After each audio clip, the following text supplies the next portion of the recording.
this is going to be a pretty big jump here, but most everything we've done was covered in the gun belt portion, so the holster is going to look radically different. So we've already done the tooling for the piece. That's, you know, everything from beveling to putting in all of our detail work for the Sheridan style. I actually went ahead and punched in all of the holes for the stitching that we're going to be doing for this piece. We're going to have stitching here in the back that's going to be for this little strap that's going to end up holding down our little strap here. This part will go around my thigh, which is going to hold the holster down as I draw the weapon. We also have already pre-punched our holes for the snaps. So what will end up happening is this will wrap around like this. We'll have this wrap around the back, so this will go basically over the hole in the belt that we have, and then it'll draw. Okay, so hopefully you guys don't feel too cheated that I went ahead and did all this stuff. It was just again, for time's sake, that I've got it under a schedule, so I just had to kind of power through this stuff and really couldn't take the time to film a lot of this. But again, we covered it with the gun belt, so I think you'll have a good idea of how we went about and did all this. Okay, so we're going to go ahead and set aside our, hit myself in the face, there are little straps here. So what we're doing now is we're going to be wet forming the holster around the Maverick gun. So to do that, we've got a large bowl of pretty hot water. You know, ran just my tap water, got it about just let it be as hot as it can, and filled up this bowl. And I'm going to run my holster through that bowl. The reason why I want it hot is because I want this to kind of harden a bit. And it'll just help with the final form to kind of keep its shape when it's all said and done. Now, a couple of things we want to talk about and just be cognizant of. This pattern will probably end up losing a little bit of its crispness through this process. I talked to some people online and to kind of get some different ideas, and somebody were like, well, you want to tool after you wet form. Some say, hey, they haven't really had a problem. But I just wanted to make that apparent that if you go this route, you may end up losing a little bit of that crispness, and I'm hoping I don't lose too much of that. But since this isn't really a central piece, I wasn't too worried about it. And I just felt it'd be easier for me to tool it while it's flat and then do the wet forming. Okay, so I'm just going to dip it through, and this is going to be, we want to get this real soggy. Now you can't really see it too much here, but when you do this process, you're actually going to see bubbles pouring out of your piece, and that's the air escaping the leather. And I don't know if you can hear that, but when you have this water, this hot water, the bubbles kind of squeal a little bit. So I'm just kind of letting a lot of the water to penetrate and letting that squealing happen. And about when I think, a little bit of that squealing is done, when it starts to kind of die out, I know that this is going to be ready. For larger pieces, I do them in my bathroom tub.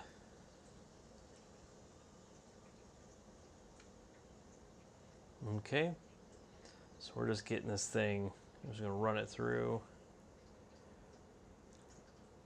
And you can see it's already taking on a shape very, very easily.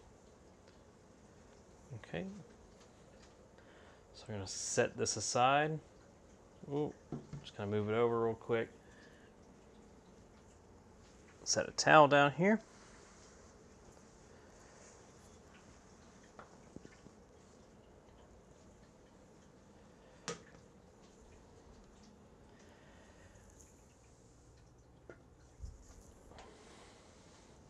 And so this part, pretty easy.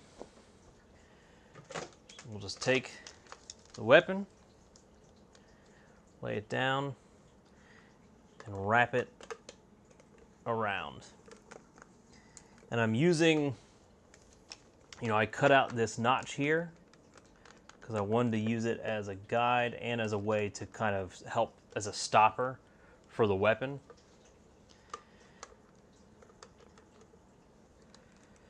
Okay. And then, and so that's really all we're going to end up doing with this.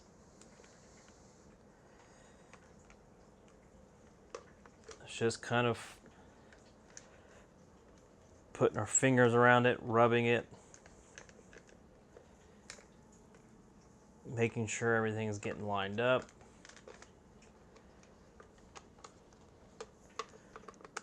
Like you could already see that wasn't getting lined up the way I wanted it to be. And so I just make sure I get that in there. Now you can take, if you have one, ooh,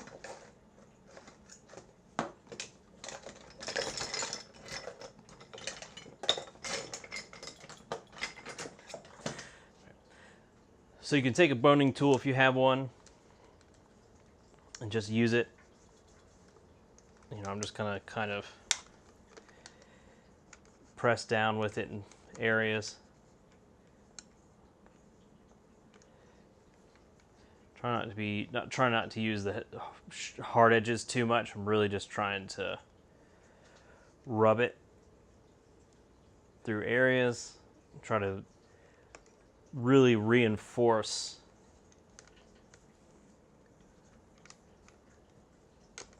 those creases.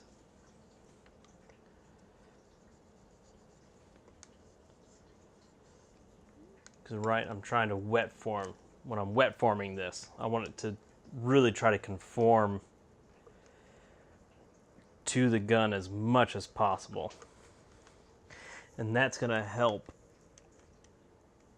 the stickiness of the gun. And when I say stickiness, it's going to help the grip. That's what I'm looking for, the grip of the holster. So if it's kind of taking on that shape on the inside, that's really going to help us out. So I'm just, because I don't want to lose too much definition here, I'm not going to use this. I'm just going to use my fingers to wrap this around and get it around that barrel. Continuing to check to make sure we're getting the right look here. That everything is hitting in the right spot.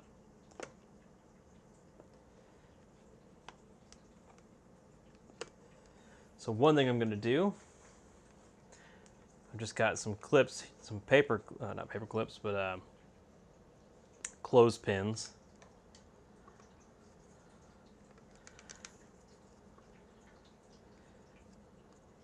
I'm just going to put those on there, just to kind of keep it in place. And what I'll end up doing is leaving this overnight like this. And it's going to dry overnight.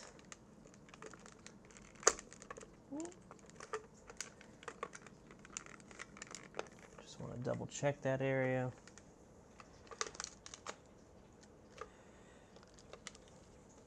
Double check the back. And so it'll dry and it'll harden up a little bit, which is what we want. We want this to be a good hardened piece. Just going to run this through here.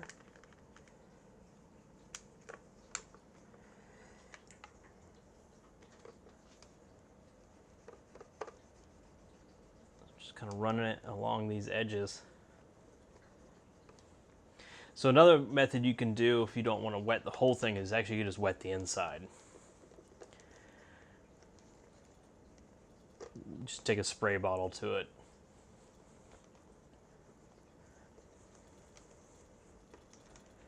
I'm using this boning tool to get it to conform to those edges.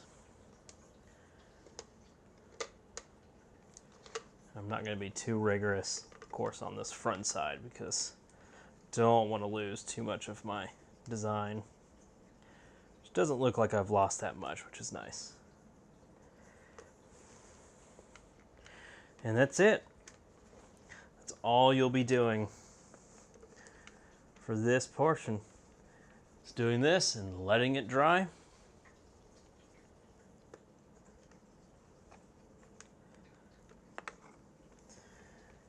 And I'm going to come here to the back. I've made a line where this is going to end up.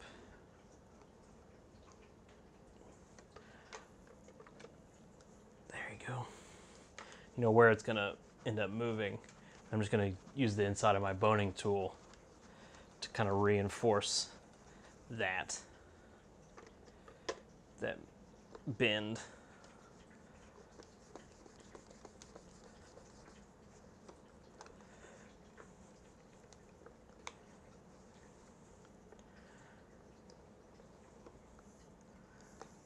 And turn that around.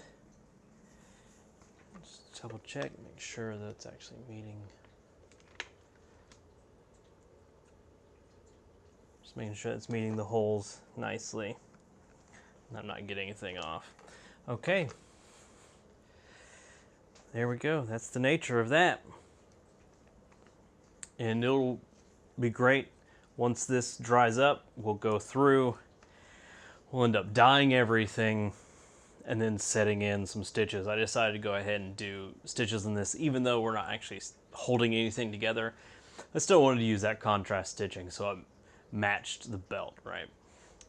Didn't want it to look like two different ideas or two different style of things. But this will be nice once it's all said and done. It should draw really well. You know, the only thing that ends up being a problem is that guy in the prototype I did. But it should work out just fine if the prototype is anything like this one. Like already, yeah, it feels good.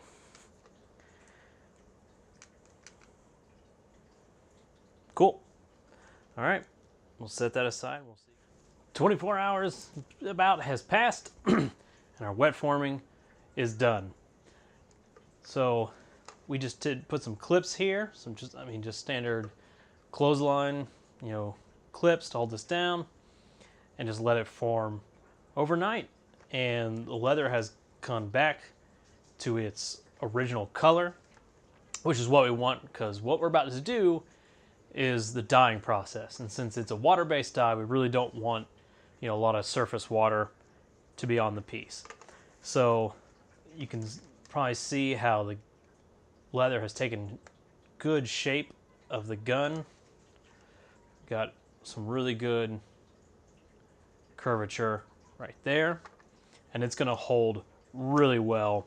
As we keep working on it, we're gonna have to keep working the gun in and out over time, and it'll work as intended. Because we want it to have a good, it's hard for me to do with just my hands, but we want to have a good grip so it doesn't come flying out. As you can see, when we did the wet forming, and especially with the hot water, we've basically created,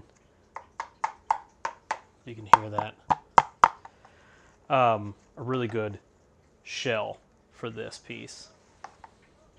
All right, so that's our next step. Is we're gonna throw some dye on this thing, and we'll dye that. We'll be dyeing, our little back strap here, as well as the leg strap. And it's just gonna be using the same dye we used on the gun belt.